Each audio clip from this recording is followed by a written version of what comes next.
ये अमल तो कर रहे हैं ऑलरेडी, तो मुझे लगता है कि हमारी ताकत और 10 गुना ज़्यादा होना ज़रूरी है। इसलिए अगले 10 साल के अंदर हमें सिर्फ 10-12 हज़ार की बात नहीं, शायद लाख 2 लाख की बात सोचना पड़ेगा। मैं सिर्फ बोल रहा हूँ, मेरे लिए बोलना बहुत आसान है, क्योंकि ये काम मैं करने वाला नहीं। फिर भी बोल रहा हूँ कि अगर हमारी आवाज़ बहुत ज़ोरदार तरीके से, फिर और भी मुद्दे आप जोड़े थे कि हमारे राजनीति के अंदर हमारा प्रभाव, मजदूर संगठन का प्रभाव बढ़ाना चाहिए। वो भी बात कई ग्रुप अलग अलग तरीके से रखा। हमारे जो आगेवान हैं, नेता लोग हैं, उनको तो उन पर दबाव डालना चाहिए। हमारी बात राजकीय पक्ष, राजनीतिक पक्षों के अंदर हमारी बात, मंत्रियों की बात होनी चाहिए। तो अलग अलग तरीके से लोग ये बात रखते हैं कि राजनीति के अंदर हमारी आवाज़ ज़्यादा बुलंद होना बहुत ज़रूरी है। सही है ना? ये सब लोग शायद अलग अलग तरीके से सब लोग ये बात रखा है। तो अगर ये करना है तो संख्या भी एक समझ, जागरूकता वो बिल्कुल ज़रूरी है, वो प्राथमिक है, वो नींव की बात है। लेकिन साथ साथ ये ज़रूरी है कि संगठन की जो सदस्यता बहुत बड़ी होनी चाहिए, और जिससे हमारा आवाज़ दूर तक पहुँचे, जयपुर तक और दिल्ली तक पहुँचे, ऐसा आवाज़ शायद होना चाहिए। इसलिए आज ये काम नहीं हो सकता, लेकिन मेरे ख्याल से अगले दिवसों में, अगले महीनों में, अगर 1 लाख 2 लाख सिर्फ एक संख्या है, लेकिन जो भी हमें जिस टारगेट पर पहुंचना है, जिस टारगेट पर पहुंचना है, 1 लाख हो तो हम कितने टाइम के अंदर कितने लोगों तक हम पहुंचेंगे, और हमारे ये गीत और ये सांस्कृतिक जो चीज़ है और हमारा समझ है, ये कितने लोगों तक, हर व्यक्ति यहाँ बैठे हैं 100 लोग के आसपास, तो हर व्यक्ति अगर सोचे तो ये चीज़ तो 100 लोग तक, 1000 लोग तक पहुंचा सकते हैं। इसलिए मेरे ख्याल से 12,000 से 1 लाख या 2 लाख तक पहुंचाना ये असंभव नहीं है, संभव है, बिल्कुल ये एक हो सकता है। लेकिन उसके लिए तो कुछ रणनीतियाँ हमको सोचना होगा। ये अलग अलग तरीके हो सकते हैं, शायद वो पदयात्रा से हो सकते हैं, शायद वो ज़्यादा से ज़्यादा जिलों तक पहुँच के वहाँ हमारे पड़ोसियाँ बांटने और मीटिंग करने से हो सकते हैं। अलग अलग तरीके हैं, इसलिए वो शायद संगठन को सोचना पड़ेगा कि हम कैसे 1 लाख या 2 लाख तक पहुँचे हमारी सदस्यता। वो एक बहुत बड़ी बात है, क्योंकि आपने तय किया है कि मजदूर संगठन की राजनीति और देश की राजनीति, कुछ राज्य की राजनीति में हमारा आवाज़ और हमारा अधिकार और हित पहुंचा सके, तो उसके लिए तो एक चीज़ तो बिल्कुल ये है। दूसरा आपने रखा था कि शिक्षा, स्वास्थ्य और सुरक्षा, इस चीज़ों में तो करीब सब ग्रुप ये बात रखें, बिल्कुल अच्छी बात है। मेरे ख्याल से हमारे गांव में, हमारे समाज के अंदर जो लोग पीड़ित हैं, हमारे बच्चे, काफ़ी बच्चे कुपोषित है, शायद उनको जो पोषण मिलना चाहिए, काफ़ी लोग ऐसे, आपके बच्चे तो नहीं होंगे लेकिन और काफ़ी लोगों के बच्चे, गुजरात में तो ऐसे है, सबसे खतरनाक परिस्थिति है। आज करीब 30-40% बच्चे तो अभी बिल्कुल कुपोषित दिखाई देता है। राजस्थान में कैसा है आपको यह ज़्यादा मालूम होगा, लेकिन वो बहुत अहम बात है कि हम स्वास्थ्य और शिक्षा पर हम ध्यान देते हैं। और आप अपने अपने गांव में तो कार्यरत है, अपने अपने गांव में आप आगेवानी लेते हैं, नेतृत्व लेते हैं, इसलिए मुझे लगता है कि वो शिक्षा और स्वास्थ्य पर और उसकी जो व्यवस्था है उसको सुधारने के लिए जो आप काम कर रहे हैं तो बहुत प्रशंसनीय है। और हर ग्रुप में वो भी आया था शिक्षा और स्वास्थ्य के बाद, उसमें तो ज़्यादा कुछ मुझे बोलना नहीं, लेकिन सिर्फ यही बोलना है कि इन चीज़ों पर अभी सरकार का ध्यान तो बिल्कुल नहीं है। इनका ध्यान अभी भी ये पूंजीवाद और दलाली करने में है। आप देखिए हमारे बजट है, राज्य सरकार का हो या केंद्र सरकार का हो, इस बजट के अंदर कोई भी देश में तो कम से कम 10% के आसपास शिक्षा के लिए तो बजट होनी चाहिए। हमारे सरकारी स्कूल की क्या स्थिति है, कितने बच्चे स्कूल में जाते हैं। हमारे पास पैसा होगा तो हम ज़्यादातर लोग तो पसंद करते हैं हम उनको प्राइवेट स्कूल में डालें, लेकिन सरकारी स्कूल सबसे ज़्यादा अच्छी तरह से चलना चाहिए। लेकिन उसकी जगह हम क्या देखते हैं, सरकारी स्कूल तो बिल्कुल उनकी स्थिति बदतर होती जाती है, उसमें तो पैसा की पालवनी नहीं होते, काफ़ी स्कूल बंद हो जाते हैं। राजस्थान में मुझे याद नहीं है, लेकिन गुजरात में तो ये स्थिति तो मुझे दिखाई दे रहा है कि अहमदाबाद में म्यूनिसिपल स्कूल है, म्यूनिसिपल कॉरपोरेशन के स्कूल्स है, उसकी स्थिति तो बिल्कुल ख़राब है। वहाँ जो गरीब लोग रहते हैं उनको तो वही स्कूल में जाना होता है, लेकिन इतना तनतोड़ तो मेहनत करके ये लोग क्या करते हैं, अपने बच्चों को जो प्राइवेट स्कूल में डालते हैं, वो भी प्राइवेट स्कूल तो उसमें कुछ खास चलता नहीं है। 6,000 8,000 10,000 15,000 20,000 इंग्लिश मीडियम बोर्ड लगाते हैं, इंग्लिश कोई टीचर को आता भी नहीं होगा, और उन्हीं स्कूल में इतने तनतोड़ के मेहनत करके वहाँ डालते हैं, लेकिन कुछ पढ़ाई उस प्राइवेट में भी नहीं होते। और आखिर में तो 12वीं 12th स्टैंडर्ड 12 स्टैंडर्ड पास करके पास करते फेल होते, बच्चियाँ तो छोड़ देते, आठवीं से तो बच्चियाँ तो निकल जाते हैं, तो कुछ लोग 10-20% ही आगे बढ़ते हैं। तो इस चीज़ तो अभी खास करके मजदूरों के लिए तो बहुत सोचने की बात है, क्योंकि हम हमारे बच्चों को ये मतलब युवाओं की बात है, पलायन करते हैं, अहमदाबाद जाते हैं, सूरत जाते हैं, और वहाँ बहुत मेहनत करना पड़ता है, कम वेतन में मेहनत करना पड़ता है। उन चीज़ों में क्या खास करके क्या है, शिक्षा में तो हम ध्यान नहीं दिया, उसमें बजट की पालवनी नहीं होती, तो उसमें तो कैसे हम हमारी सरकार के सामने हम कैसे दबाव डाल पाए कि अभी आप 2-3% जो डालते हैं पैसा, बाकी पैसे तो बड़े ओवरब्रिज बनाने में या पोर्ट बनाने में मालूम नहीं कहाँ डालते हैं। ये सब बकवास करने से बेहतर है आप तो शिक्षा में 10% पैसा डालो, और स्वास्थ्य में तो उससे भी खराब परिस्थिति है काफ़ी हमारे देश में। राजस्थान में आपको ज़्यादा मालूम, लेकिन जो प्राइमरी हेल्थ सेंटर है, PHC है, और शहर कम्युनिटी हेल्थ सेंटर है, CHC है, इन चीज़ों में तो डॉक्टर भी कितने टाइम रहते हैं, कितनी दवा है, और वहाँ पे जो भी मशीन होनी चाहिए, एक्सरे मशीन से लेके हार्ट मतलब दिल के लिए जो भी ट्रीटमेंट के लिए जो भी चीज़ें होनी चाहिए उसकी, वो सब प्राइवेट में है। और काफ़ी कुछ प्राइवेटाइजेशन जो खानगीकरण की जो प्रक्रिया चल रही है, उससे प्रॉब्लम ये स्वास्थ्य के क्षेत्र में भी होते हैं। इसलिए मजदूर संगठन का ये भी एक जिम्मेदारी है कि अपने सदस्य हैं और दूसरे भी मजदूर हमारे संगठन में हो या ना हो, अन्य मजदूरों के लिए भी ये जो आप जो मुद्दे रखते हैं, मेरे ख्याल से तो वो बहुत अहम बात है कि शिक्षा और स्वास्थ्य में आप जो प्राथमिकता दी है, मेरे ख्याल से बहुत अच्छी बात है। अभी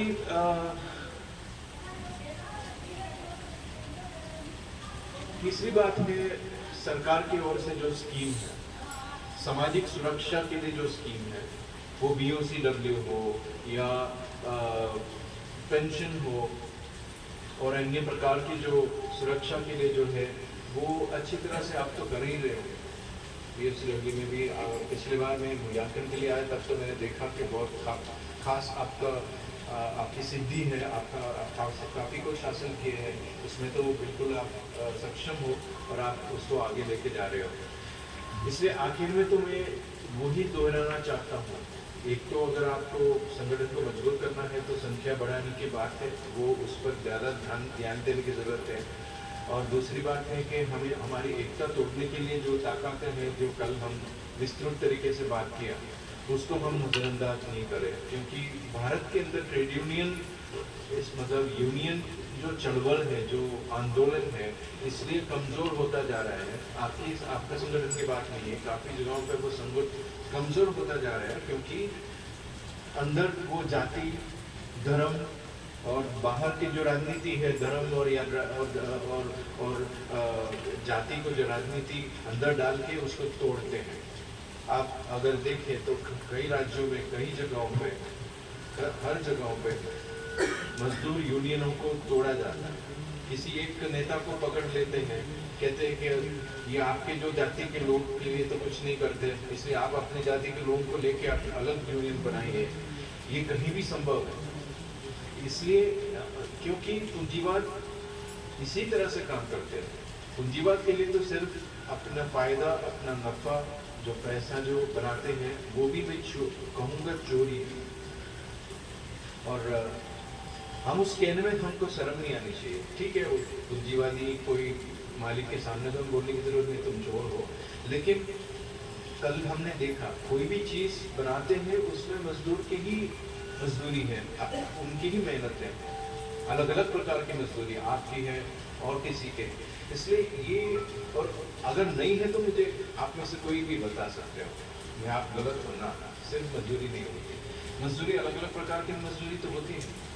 तो वो मजदूर की गरिमा है, वो एक हकीकत है, और वो हकीकत है। लेकिन सामाजिक ढांचा ऐसा है, राजनीतिक ढांचा ऐसा है कि पूंजीवादियों का जो सत्ता तो सरकार पर ज़्यादा पकड़ उनका होता रहता है, इसलिए तो बाकी सब चीज़ तो उनके हाथ में है।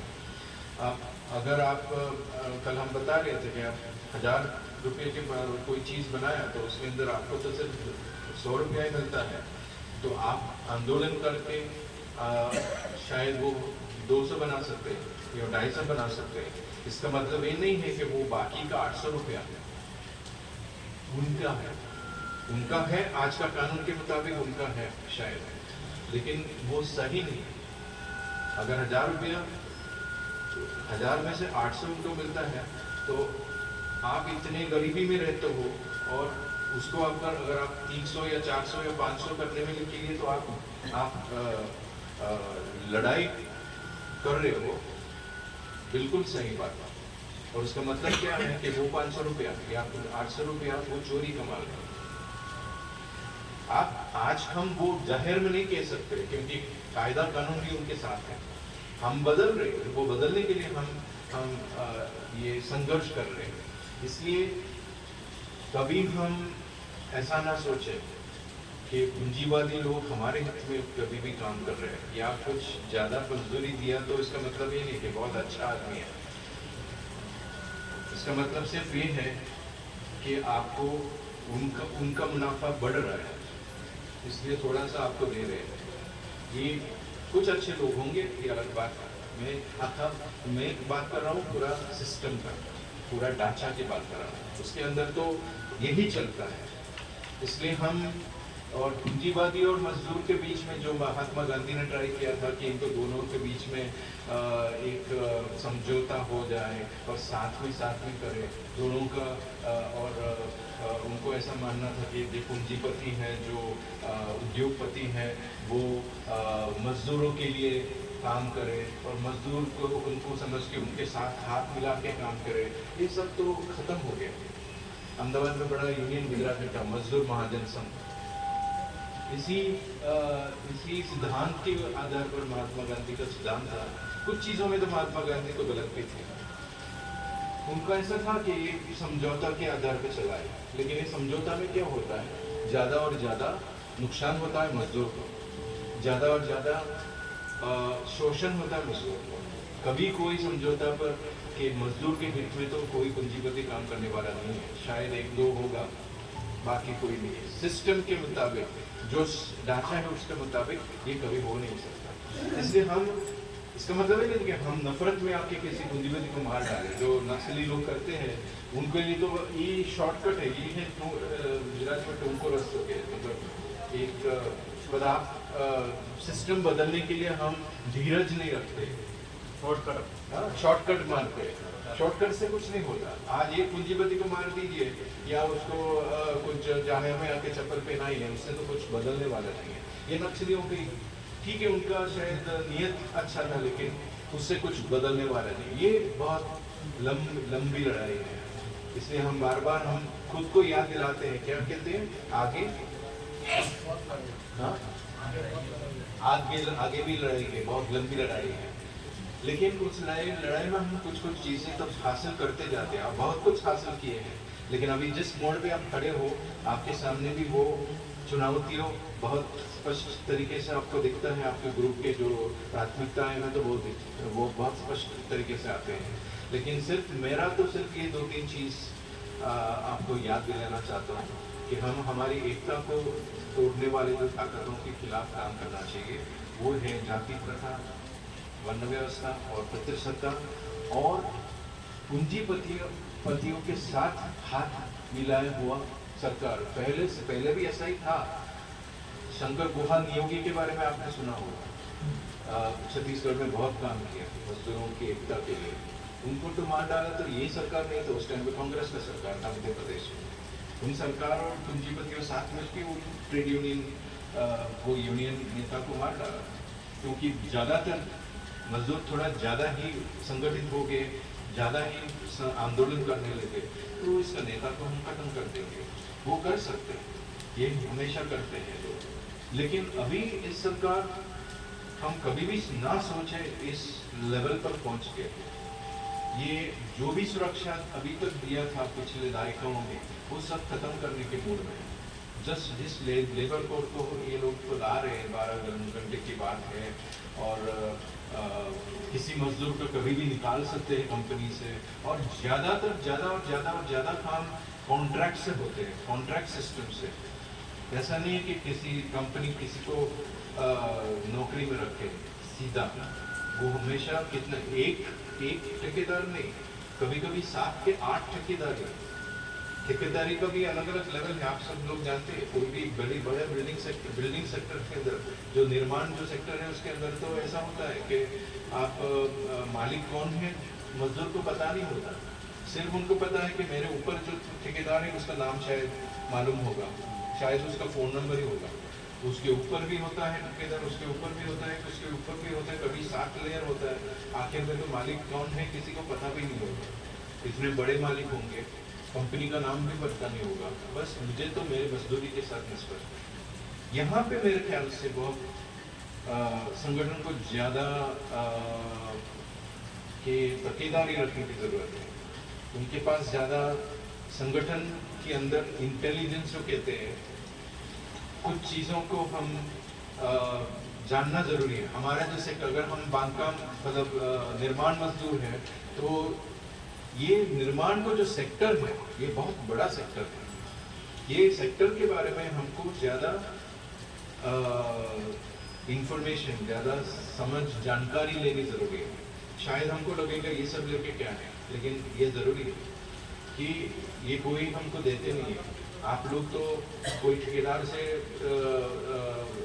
आपका रिश्ता होगा, लेकिन उसके ऊपर भी कौन है, उसके ऊपर भी कौन है, तो कितने हजार करोड़ों का जो प्रोजेक्ट है वो कितना मतलब नफ़ा या फायदा उनको होता है। ये सब चीज़ों को हम लेने की ज़रूरत है, क्योंकि हम जब बैठेंगे आमने सामने बैठेंगे नेगोशिएशन के लिए, मतलब संवाद के लिए, या हम आंदोलन के बीच में हम कभी कभी हड़ताल करते हैं तब उनके सामने हम बैठते हैं, हमारे वेतन इससे इतना बढ़ाना चाहिए, ये तो हमारे लिए मुश्किल है, इतना हम कोर्ट में चलते हैं। कोर्ट मतलब क्या है? कोर्ट गुजराती शब्द है, नुकसान में चलते हैं हम तो हम बता सकते हैं। ऐसा मत कीजिए, आप कितने 1000 करोड़ के प्रोजेक्ट के लिए बैठे हैं हमको पता है, और उसमें से आप लेबर के लिए कितना पैसा आप देते हैं वो भी उनको पता है। और आप मत कहिए कि हमारा वेतन तो 400 से लेकर 600 के लिए हमारा मांग है, या 600 से लेकर 800 के लिए मांग है, उससे आपको तो शायद होगा 2-3 करोड़ ज़्यादा देना पड़ेगा, इससे आप नुकसान होता है ऐसा मत कीजिए। हमको पता है आपका कितना फ़ायदा होता है। लेकिन आज ये आमने सामने जो क्या कहते हैं उसको, हम इंग्लिश में नेगोशिएशन कहते हैं, मोल भाव जो कल लिखा था किसी ने, मोल भाव करने की क्षमता जानकारी से भी आती है। हमारे पास जानकारी उस सेक्टर का होना चाहिए। सिर्फ ये नहीं कि आज तो हम 400 में काम करते हैं, हमको 500 रुपया चाहिए, बस थोड़ा सा हमारा महंगाई बढ़ गई इसलिए तो हमको 500, ऐसा नहीं है। महंगाई बढ़ गई इसलिए नहीं, आप ले जा रहे हो इतना करोड़ों रुपए आप ले जा रहे हो इसलिए, और आप लेते जाने वाले हो, इसलिए हम हम जानते हैं वो, और वो सही नहीं है। हम शायद वो रोकने के लिए अभी कुछ नहीं कर पाएंगे, लेकिन हमारा वेतन तो 800 तो होना ही चाहिए, और उससे आपको कोई नुकसान नहीं, आप कितना ले जा रहे हैं आपको पता है। ये एक नया मोल भाव का की संस्कृति है। क्यों? आपके पास जानकारी है, पूरा सेक्टर की जानकारी है, वो सेक्टर यहाँ पे कौन कौन बिल्डर है, और ये कितने बड़े प्रोजेक्ट है, कितना लोन लिया है, किस बैंक से लिया है। शायद आपके यूनियन के अंदर एक छोटा सा 3-4 लोग ऐसे काम करना चाहिए कि इन सब जानकारी लेने के लिए। सही बात है, ये शायद हमारा दरबरोज का जो मोलभाव है उसके साथ उसका निस्बत नहीं होगा।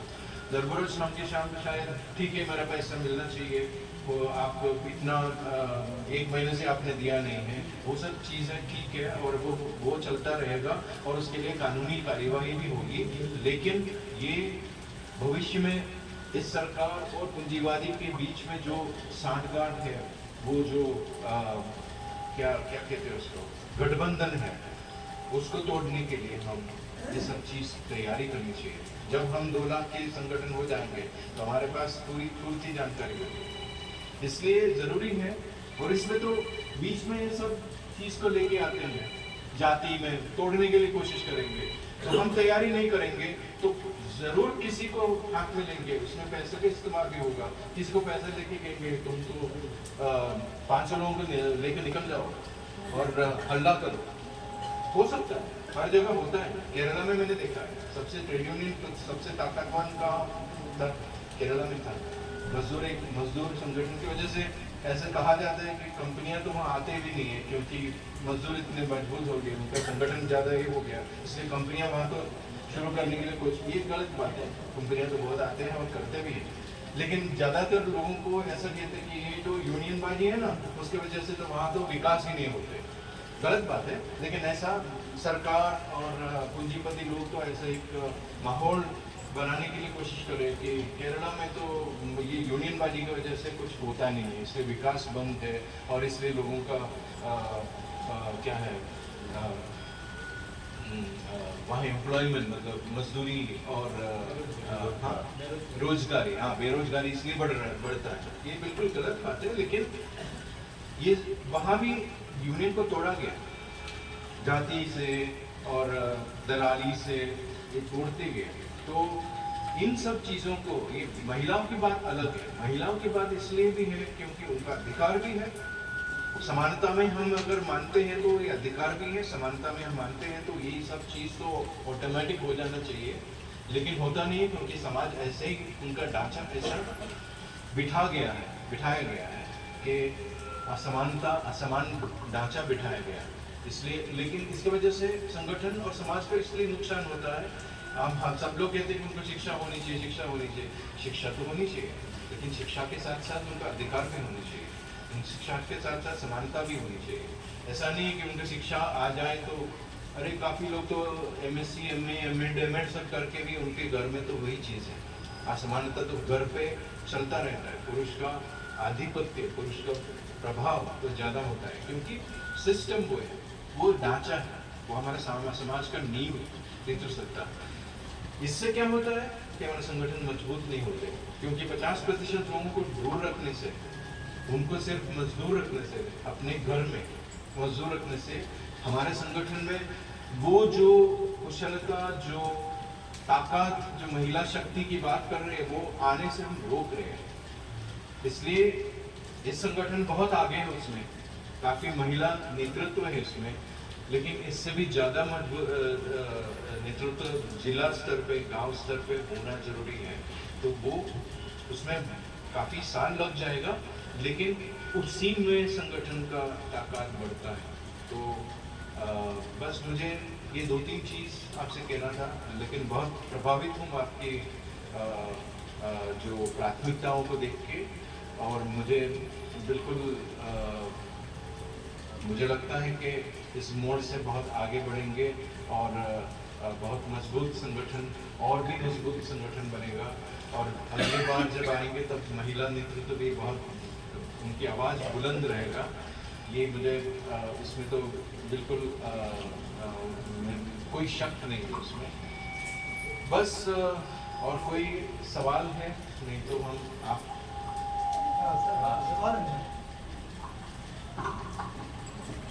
सर बहुत बहुत धन्यवाद है, आपने बहुत सारी चीज़ें अच्छी बताई।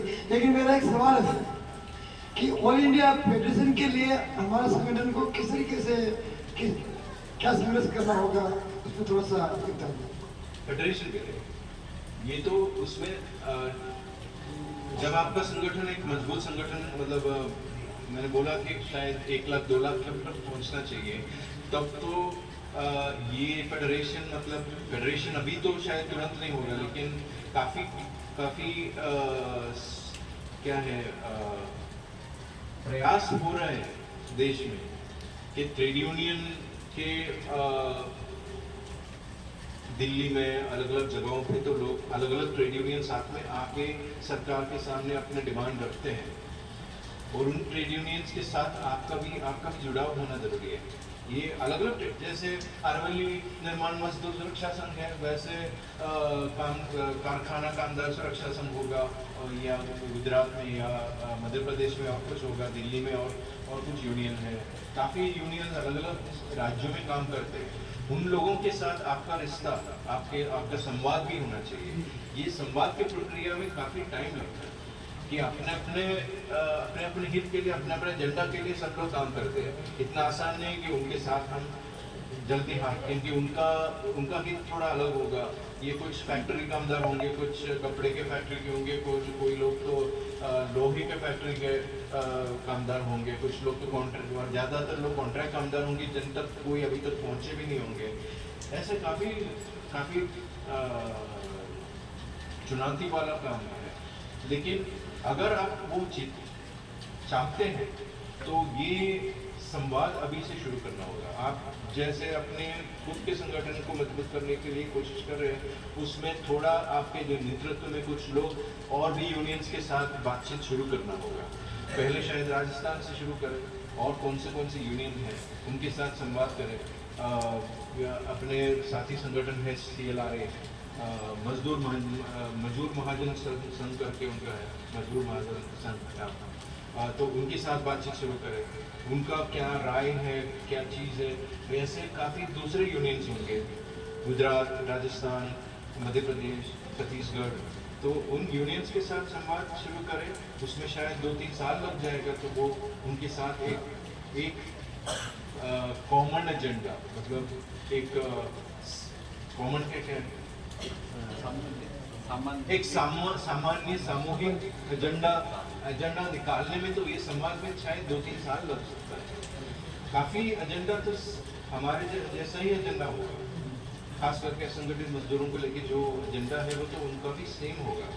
लेकिन हम किस चीज़ों में साथ में काम कर सकते हैं, राष्ट्रीय स्तर पे हम कैसे एकजुट होके एक प्लेटफॉर्म बना के, एक फेडरेशन बना के हम कैसे काम कर सकते हैं। ये सब संवाद ऑलरेडी कुछ आगे बढ़ चुके हैं, काफ़ी लोग मिलते जुलते रहते हैं। आप लोग भी गए होंगे काफ़ी ऐसे मीटिंग में, इसलिए मुझे लगता है कि वही एक चीज़ है, वही एक रास्ता है हमारे सामने। लेकिन वो संवाद के लिए आपकी प्राथमिकताएं होनी चाहिए। आज तो वो आए नहीं, आज अपने संगठन का ही आया है, शायद उसमें शायद रखना चाहिए हमारे नेतृत्व में 2-3 लोग अन्य संगठनों के साथ संवाद करने के लिए हम प्राथमिकता देते हैं।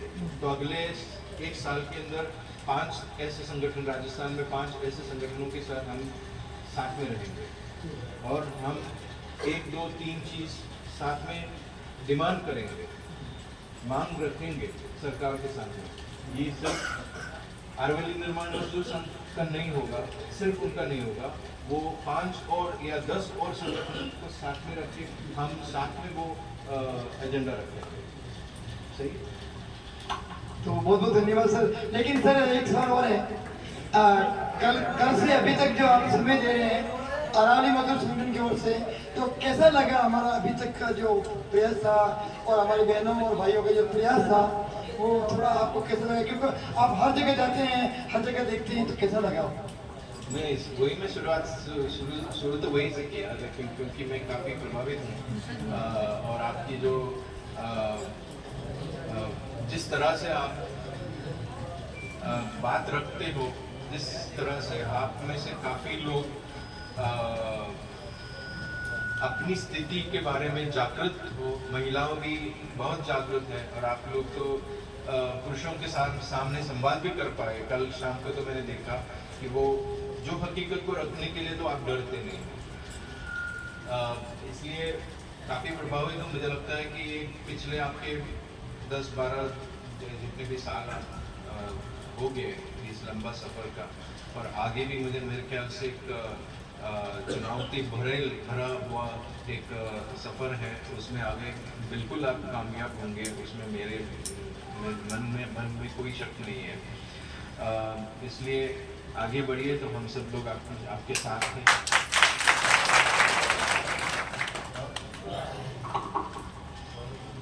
तो और कोई सवाल सर से, तो तुरंत कोई सवाल आ रहा मन में तो हो सकते हैं, फिर हम आगे बढ़ें। 12 है ना? ठीक है, आपका कोई जरूरी सवाल है एकदम तो बिल्कुल। एक मिनट, लाल जी ने हाथ खड़ा किया। संक्षेप में। मजदूर एकता, हम सब लड़ेंगे, लेकिन भाई और बहना, मैं ये कहना चाहूँ, सब करवाट रो सवाल ही है हमारे पड़े कहीं करवा सवाल ही है। आप मूल भी बेड़ो, सब बेड़ियो, अब मजदूर कोई हमजीरा गए नहीं, हमजीरा अबे देखो हमारा सवाल सब करवा निकलिए पर अबे सर मैं ना आराम से पूछूंगा, मैं पहले बात मेरे को कोई बीच में कोई टोक नहीं सकेगा। मैं ये कहना चाहता हूँ, अपन जो मूल भी लगा दिया, अपन नींव भी खड़ी की, सब किए, लेकिन ये ढांचा भी खड़ा कर दिया, सब रेडी कर दिया, लेकिन इसके सब तरफ के खुले में खुला कहीं है आदो अन्नो कोई अबे आदो अन्ने कोई मतलब नहीं, अबे उन्हीं अंदर में द्वारी राम, ठीक है। वो आना साहब ही पूछना चाहो, और अबे अरावली में तो अपन नींद नहीं है, लेकिन अबे आज ही का ब्यूरो अभी यूं पूछना चाहूँ क्या जटा तक मारा मैं हक लड़वारी कोशिश करा, वे हक तोड़वारी कोशिश करे, ठीक है। अबे लो बड़े फार्म लेबान भी कहीं भी सीधू कहीं भी अनि सीधू युद्ध में तो वे फादर कहीं करे, अरे यार था सोरारू तो नाम ही अलग है यार, हैं था भाई जो नाम ही अलग है यार, वो तो फार्म कैंसिल का, ठीक है। जो क्या काया खाया मो बड़े रवा जमा ले गया, वरना फार्म पास भेजाला भाई अपना मुद्दा है नहीं हो है क्या अबानी संघर्ष करना पड़ी नहीं करना पड़ी तो करना पड़े। अबे अटे आवे लोड़ा खाए बान घरे बाग भाई नहीं हैं, अब आना लड़ाई नहीं लड़ाई, एक बार लड़ाई मारी भी ले गया, वरना कोई उदाहरण नहीं निकला। 8 साल हुआ अब लड़ता, लेकिन 8 साल के बाद में अब कहीं कीधो गोटे खोजड़ी लगाई थी, कहीं कीधो वह कीमत लगाई जो बड़ी कोरे दौड़ी रहा, अबे मां नहीं पाने नहीं निकलेगा गया। अबे नेताजी क्या करे, अबे देखो नेताजी अपने घर पे पगे लागवा एक बारी से आवे, बार नहीं आवेला। सर मैं 1 मिनट मैं सवाल ही पूछता हूँ, नहीं मैं ये सवाल ही पूछूंगा सर, करवा सवाल इसीलिए तो नहीं, पर सही बात करो ना। मैं सही सवाल नहीं तो अपन लड़नी पड़ी, देखो हर चीज में अब यो एक मतलब मारे सवाल क्या है? सवाल पूछिए सर।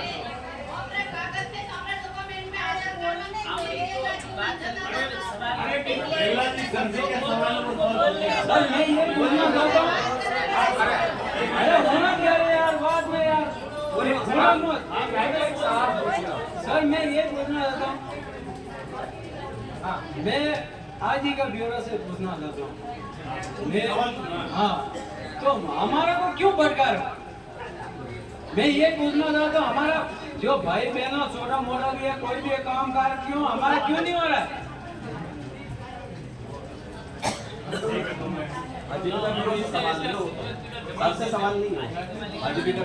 तो सवाल आजीविका ब्यूरो से पूछ रहे हैं, तो इसका जवाब मैं दे देता हूँ, ठीक है ना।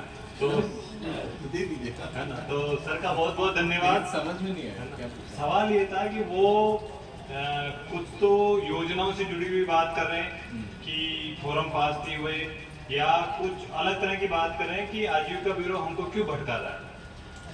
सवाल ये है, सही सही सवाल समझ रहे हो? मजदूर की पहचान क्या है उनका नहीं, उन्होंने शुरू मजदूर की पहचान से किया और लास्ट में पूछा कि मजदूर को क्यों भटकाया जा रहा है, ये सवाल इन्होंने रखा। तो अब जो अलग अलग मंच है, बोले हम सरकार के साथ पैरवी कर रहे हैं, हमारे बोले पंचायत लेवल पे है, ब्लॉक लेवल पे है, या आते हैं राज्य जिला स्तर पे, फिर राज्य स्तर पे। तो बहुत सारे मंच है जहाँ पे जाके संगठन भी आरावली भी पैरवी करता है और आजीविका ब्यूरो भी अपने स्तर पे पैरवी करता है ना।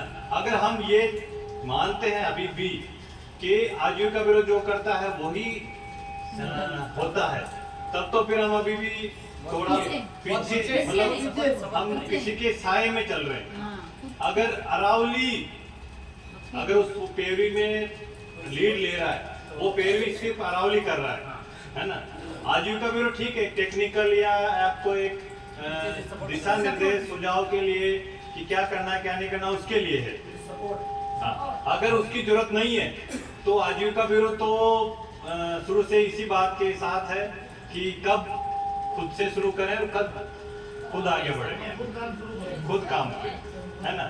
भटकाने का मकसद ना किसी के संस्था का है, और संस्था का मकसद है कि कैसे आगे बढ़े, है ना। अगर संस्था का उसमें अगर उद्देश्य लगता है कि कहीं पे गलत है तो उस पर आप बार बार टोक सकते हैं, और है ना। गोविंद जी आपके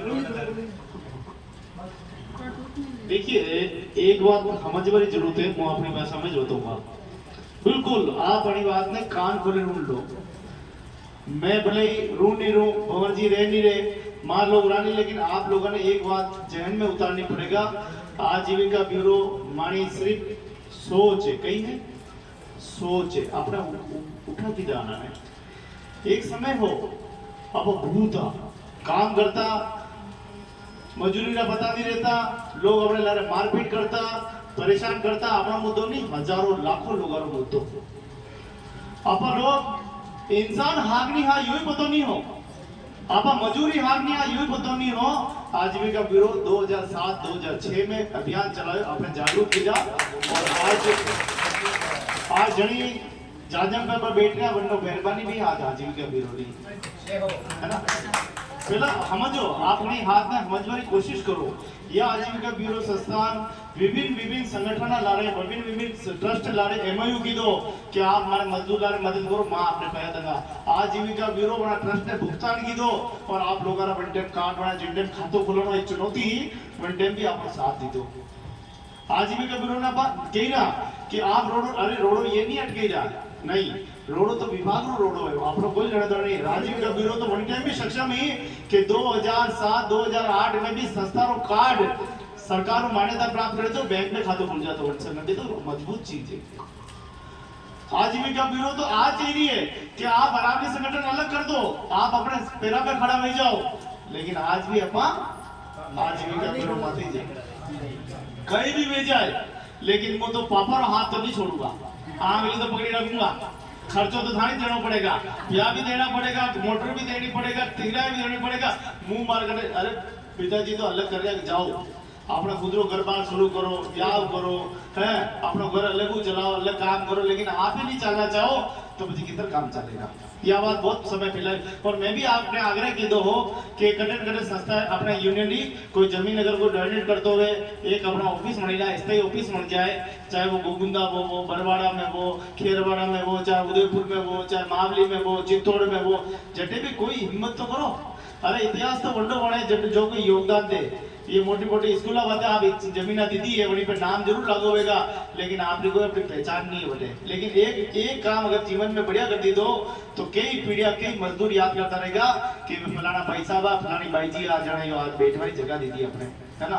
आज अपने संगठन ने पहले कोई ज्यादा बड़ी बात नहीं है, क्योंकि पिछला 2-3 साल जदि कोविड आयो वजह अपने कोई ज्यादा राजस्व भी नहीं आई है ना। अब पवन जी बताएगा कतरो के बजट अपने को पड़े लोगों कतरो गई है, कतरो खर्च हो, थोड़ा पवन जी आपने बताया, क्योंकि मैंने भी ज्यादा जानकारी में काफी व्यस्त रहूं।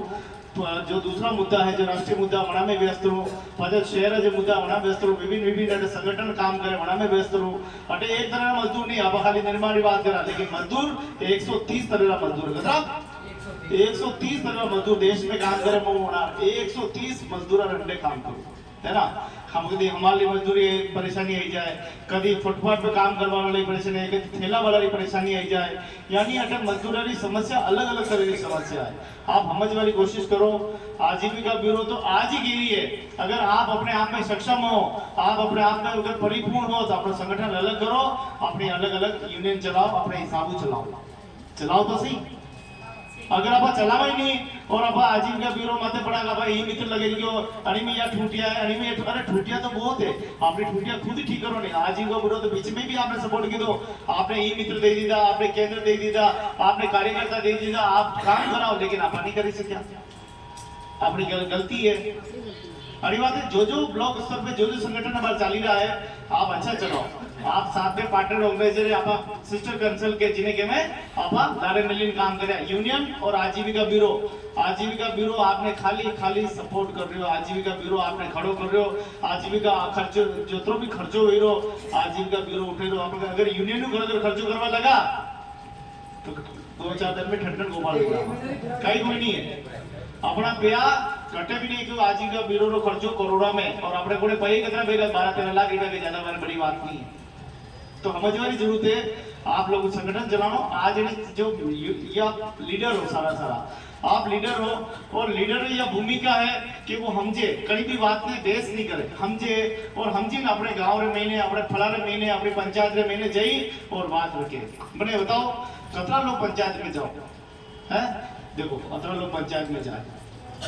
और पंचायत में जानो 5 तारीख ने और 20 तारीख ने काफी जरूरी है अपने लिए महत्वपूर्ण है पंचायत में नीतियां समझने की जरूरत है अरे शहर में भी मीटिंग में ऐसी बात नहीं की शहर में यदि नगर निगम की बोर्ड बैठक में तो मैं भी जाऊँ क्यों जाऊँ क्योंकि नगर निगम में कच्ची बस्तियों और विकास में बड़ा मुद्दा है जटे आज भी अपना मजदूर परिवार बेघर है बेघरवार है होना लोग मुद्दा भी करना पड़े यानी अटे बड़ा मुद्दा आप आपने बड़े कुछ लोग हैं लेकिन अटे हजारों संख्या में लोग रहे वहां सबरो भी ब्लॉक करना पड़े अरे बात है आप यदि भी होचोगा कि मने मारे लोगों को भलो करनो है तो अधिकारी लारे अपना गांव रा सरपंच लारे सब लारे समन और कतरो बढ़िया बात है अरे मंच रे तरह आज आप कोई तो वार्ड पंच बढ़िया कोई सरपंच बढ़िया थी कितनी मोटी बात है अपने लिए अब काम नहीं करे वो अलग बात है लेकिन बड़ी जिम्मेदारी यह है कि संगठन मैंने खड़ो कीधो है संगठन बड़ी सोच खड़ी की दी है तो संगठन में प्रति भी उत्तरदायी बने चाहो आज भी यदि पप्पू जी आवे पप्पू जी जो अपना प्रधान है गोविंदा वो प्रधान है ना प्रधान है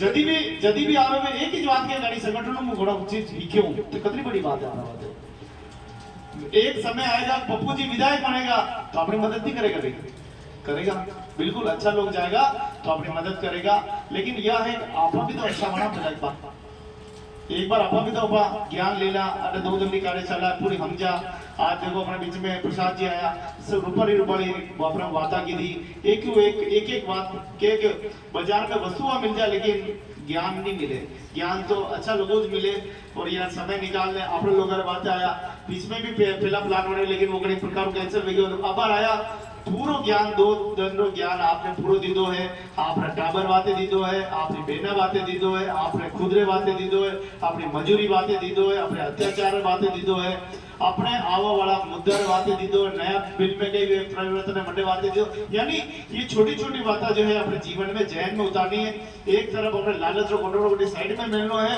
अपने यो देखना है कि अपना देश सशक्त और उन्नत की तरफ है मजदूर सशक्त और उन्नत की तरफ है तो आप आगे आगे संगठन ने और किधर चले सका मंडे बारे में अपने विचार करना यो नहीं कि बस ठीक है मैं मारा स्वार्थ तो आयो हूँ और मारे स्वार्थ पूरा करना यो नहीं होना चाहिए ठीक है ना तो ज्यादा बोलने वाली समाज जाओ लेकिन जो बात सच्ची है वह बात तो कहनी पड़ेगा क्योंकि आप भी कभी गेलो भूल जानो तो नहीं गेले न जाए नहीं गेले तो निवेदन है कि जंडी खाए बहुत सुंदर बात की कि जंडी खाए बाजरी बंडी बजावे तो आपा आजीविका बिरोरी देखो बाजरी खाई रहा ये ध्यान रख लीजिए और मंडी से बच्चे पूरे करना चाहिए ये भी ठीक नहीं है ये अपना उभा कर रहा है ये खड़ा कर रहा है ये कार्यकर्ता तो धन्यवाद ताली बजाओ जोरदार कि ये अपना बात है और काम ही नहीं है यो काम है ही नहीं फिर भी एक काम ने हाथ में ली और अने काम ने करे जिम्मेदारी मारी है, लेकिन घटे घटे मुंह भी विफल रहो क्योंकि मारे घोड़े के काम ज्यादा रहे। मैं एक अकेलो आदमी अपने संगठन के कीधे, लेकिन मारा भंवर जी है, तगत सिंह जी है, ये जितना भी ये जो संगठन पदाधिकारी बेटा लगा एकलिंग जी है,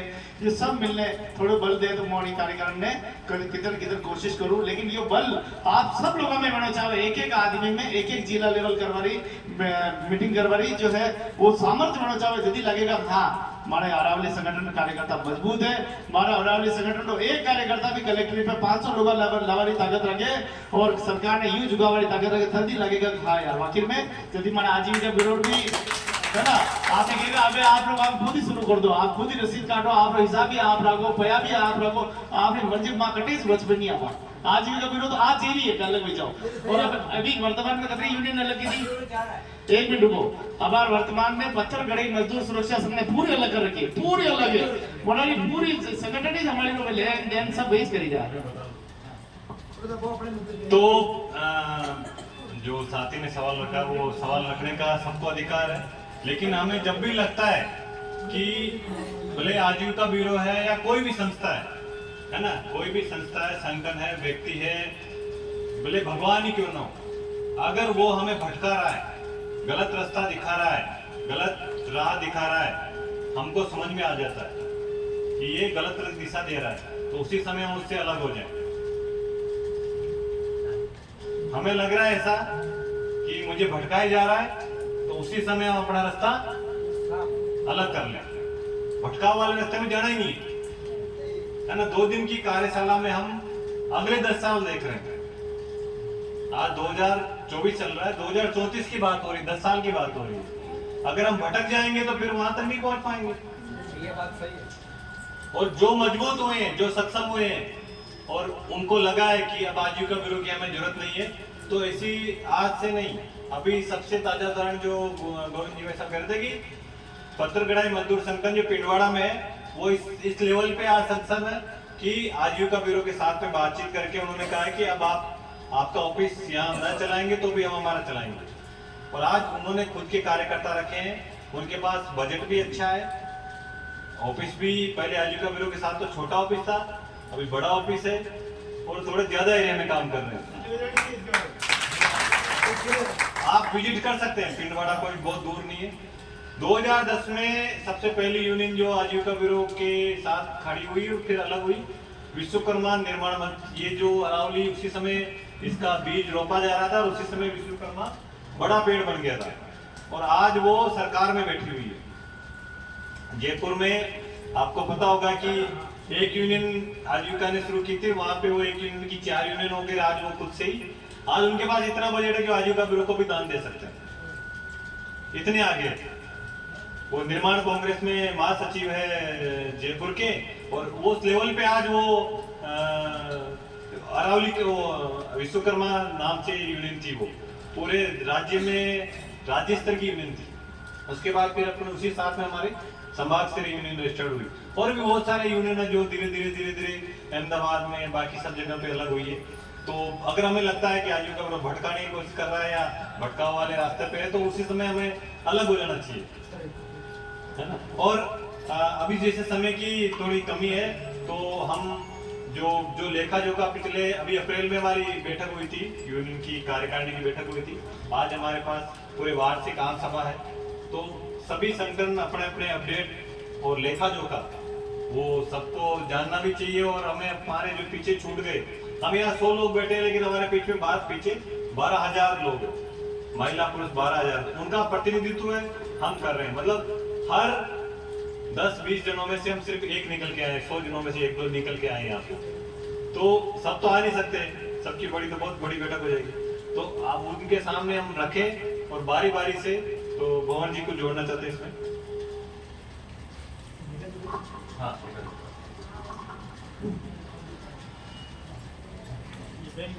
क्या कि लेखा जोखा की बात आई तो क्या आज भगवान जी जो केसियर है हमारे संभाग लेवल के, वो यहाँ नहीं है। ऑडिट रिपोर्ट जो इन्होंने बना रखी है, इतना मैं भी नहीं समझ पा रहा हूँ, पर अभी मोटा मोटी जो चीज़ आंकड़ा है वो ये है, 11.5 लाख रुपए अरावली निर्माण मजदूर संगठन में संभागीय स्तर पे यहाँ पड़े हुए हैं, 11.5 लाख। पैसे कुछ ज़्यादा थे, लेकिन उसमें एक तो बेज बने हैं काफ़ी सारे, जो लगाने का अरावली के बेज बने हैं, कुछ बैनर भी बने हैं, और उसके अलावा जो 2 साल से संभाग में पैसा नहीं आ रहा है, क्योंकि अपने अपने ब्लॉक पे रोका गया है कि वो पैसा ई मित्र चलाने के लिए, छोटे मोटे खर्चे के लिए ब्लॉक स्तर पर रखे हुए हैं। लेकिन संभाग में अभी आज की तारीख मीटिंग में मैंने बाहर जाकर के मैनेजर जी से भी पूछा, तो ये 11.5 लाख रुपए समथिंग आपके कैश यहाँ पड़े हुए हैं। उसमें हम लोगों ने बोला कि ऐसे नहीं चलेगा, ये आंकड़ा बताने से नहीं चलेगा, हम सही ढंग से देखना चाहते हैं। तो मैं ये अनुरोध करूंगा कि हमारी जो अभी जो चुनाव की प्रक्रिया पूरी होती है, उसके बाद में एक संभागीय स्तर पे की जो कोर कमेटी बनेगी, जिला स्तर की, संभागीय स्तर की, वो एक बार हम अगले महीने में एक बार बैठक करके जो कोर कमेटी मेंबर वो बैठ करके उसमें सुझाव मांगेंगे, कितना पैसा खर्च कहाँ हुआ, कितने ब्लॉक से कहाँ। मैं आपसे सभी से ये निवेदन भी करूंगा, अपने अपने ब्लॉक पे ऑडिट हुई नहीं है, ऑडिट होनी है, लेकिन वो पैसा कहाँ कितना कितना पड़ा हुआ वो थोड़ा लेखा जोखा तैयार करके रखें। उस कमेटी में अपन बैठ करके उसके ऊपर चर्चा करेंगे, अनुमोदन करेंगे कि कहाँ कितना पैसा पड़ा हुआ, कहाँ कितना खर्चा हुआ है। बाकी अभी वर्तमान में संभाग लेवल पे 11.5 लाख रुपए पड़े हुए हैं। ये मेरे पास आंकड़ा आया, मैं बता रहा हूँ, मैंने कुछ देखा नहीं, लेकिन ये मुझे फोन पे बात हुई। ठीक है, अब रही बात थोड़ी सी मैं इसमें छूट गई है, आजीविका ब्यूरो की बात निकली, मुझे बड़े खेद हुई कि हम अंगुली पकड़ना सीख तो गए, चलना सीख गए, पर पूरी तरह से अभी जवानी में नहीं आए। तो निवेदन है जिसको थोड़ा उसको कटाक्ष में नहीं जोता लगा। एक बात और मैं कि अपन विश्वकर्मा जी की बात कर रहे थे कि इतनी बड़ी लेवल पे यूनियन पहुंच गई है आज वो यूनियन इतनी बड़ी है कि आज वो दान दे सकती है। हम अपनी यूनियन में 12,000 सदस्य अभी वर्तमान में है, 12 साढ़े 12 होंगे। कोशिश करें कि हम अगली बार बिल्कुल दमकता के साथ ये पूरे टास्क को हम पूरा करें, अपनी यूनियन को अलग करें। जैसे कि सारी यूनियन अलग है, हम भी अपनी यूनियन को पूरी अलग करके अपने गोविंदा का ऑफिस भी ले रखा है, गोविंदा में सब कुछ मौजूद है। तो अपनी यूनियन को ऐसे चलाए और भागीदारी के साथ चलाए ताकि अपनी यूनियन भी पत्थर गड़े मजदूर सुरक्षा संघ की तरह, ताकि जो हमारे कार्यकर्ता की जिम्मेदारी है वो कहीं कहीं अपनी खत्म हो जाएगी और अपनी यूनियन को अपन चला सकते हैं। 12 लाख बहुत कम होते हैं, कोई बड़ी बात नहीं है, 3 मीटिंग करोगे खत्म हो जाए, कोई बड़ी राशि नहीं है। लेकिन ये है कि हम ज्यादा से ज्यादा अपने क्षेत्र में कार्यकर्ता सदस्य बनाए, ज्यादा से ज्यादा मीटिंगें करें, ज्यादा से ज्यादा लीडरशिप ले, ज्यादा से ज्यादा पंच और सरपंच बन के निकल के आए ताकि अपनी यूनियन की और ज्यादा साख हो। और क्योंकि अभी प्रशांत जी ने ये बताया था कि यूनियन एक राजनीतिक दल के साथ मिलकर काम कर सकता है, यूनियन स्वयं अपने हाथ में राजनीतिक दल है। तो ये कितनी बड़ी बात है कि मैं भी कोशिश कर रहा हूँ, मैं भी यहाँ शहर में रहकर कोशिश कर रहा हूँ मुझे भी पार्षद का टिकट मिल जाए, और आगे रहकर नेता कह रहे हैं कि गोविंद जी इस बार आपको टिकट देंगे और इस बार चुनाव में हम आपको चुनाव लड़वाएंगे। ये कितनी बड़ी बात है बताओ। तो अगर एक पार्षद आपको यहाँ से यूनियन के अंदर एक पार्षद आपको नगर निगम से मिल जाता है, एक पार्षद अपन को बांसवाड़ा से मिल जाता है, और कई सरपंच हमारे को गांव से मिल जाते हैं, तो ताकत बढ़ेगी कि नहीं बढ़ेगी? तो फिर इस तरफ ध्यान दो ना, इधर काजू पिस्ता छोड़कर घुंगरू की तरफ ध्यान दे रहे हो आप। तो थोड़ा सा ये देखें कि हम अपने संगठन को कैसे चलाएं, हम अपने संगठन को आगे कैसे ले जाएं, मजबूती के साथ कैसे ले जाएं। हमको जिला अध्यक्ष भी बनाने हैं, हमको संभाग अध्यक्ष वापस बनाना है। तो ये चुनाव की जो प्रक्रिया है, मैं तो कहता हूँ कि इस बार सीनियर किसी बुजुर्ग को जिम्मेदारी दी जाए जो अगुवाई कर सके, जो बराबर आ सके, ऐसे बुजुर्ग को जिम्मेदारी दीजिए अध्यक्ष की। क्योंकि इसमें अपने जब्बार साहब अच्छे अध्यक्षता कर रहे थे और वो किसी बीमारी के कारण से वो नहीं कर पाए, उनका बार मेरे ऊपर गिरा और पूरा 9 साल से उनका बार झेलते झेलते मैं भी कहीं कहीं थक गया हूँ। तो सीनियर को, अच्छे व्यक्ति को दे जो तन मन धन देकर इस यूनियन को आगे ले जाए। आधी रात में भी दिल्ली, बॉम्बे, कलकत्ता, हैदराबाद और विदेश जाने के लिए भी तैयार है, ऐसे आदमी को चुने ताकि मैं भी उसके साथ काम कर सकूं। तो मुझे भी बड़ा अच्छा लगेगा और अपनी यूनियन को हम बहुत ऊंचाई तक ले जा सकते हैं। लेकिन उसके लिए एक नम्रता, एक विश्वास और एक एकता बनाए रखे। बस तू वो सही, वो गलत, वो खराब, ये नीतियां नहीं चलेगी। ये नीतियों को उखाड़ के फेंको, अच्छी नीतियों पे चलो। यही बात करता हूँ। महेंद्र जी आगे बात करें। तो धन्यवाद गोविंद जी और भंवर जी ने पूरा हमारा जो सेंट्रली जो हिसाब किताब है वो पेश करने का प्रयास किया क्योंकि जो देखते हैं वो महेंद्र सिंह जी देखते हैं, लेकिन वो बालोतरा गए हुए हैं तो शायद उस तरीके से नहीं पेश कर पाए। लेकिन जैसे इन्होंने आग्रह भी किया है कि सेंट्रल कमेटी जब हमारी बन जाएगी संभाग स्तरीय और पूरी कमेटी बैठ के वापस उसको तय करेगी, तो हम इसी क्रम को आगे बढ़ाते हैं। तो मैं गोगुंदा से आग्रह करूंगा कि गोगुंदा के जो भी कोषाध्यक्ष है वो आए और उनका जो हिसाब किताब है वो कृपया पेश करें। गोगुंदा से कोषाध्यक्ष आए तो एक बार हम जितने भी संगठन है ब्लॉक स्तरीय हमारे, तो जो भी हिसाब है वो थोड़ा सा पेश कर देंगे, तो पूरा ग्रुप है उसको ये पता रहेगा कि संगठन में क्या चल रहा है। तो वो एक पारदर्शिता की जो बात है वो हम कर पाएंगे। तो आइए गोगुंदा। मजदूर एकता